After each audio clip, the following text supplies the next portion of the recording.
Hello friends, my name is Tanvi Margade and today I am going to tell you about unity is strength.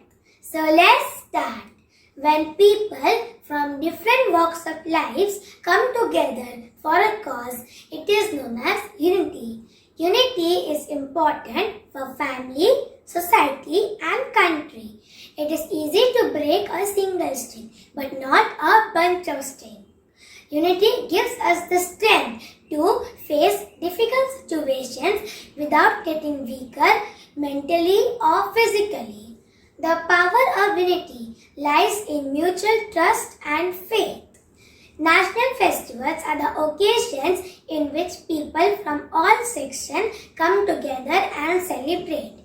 It is unity of players which help them win matches and bring pride to the country. Unity is strength, showcases the importance of togetherness. Unity at a national level helps the nation to its best.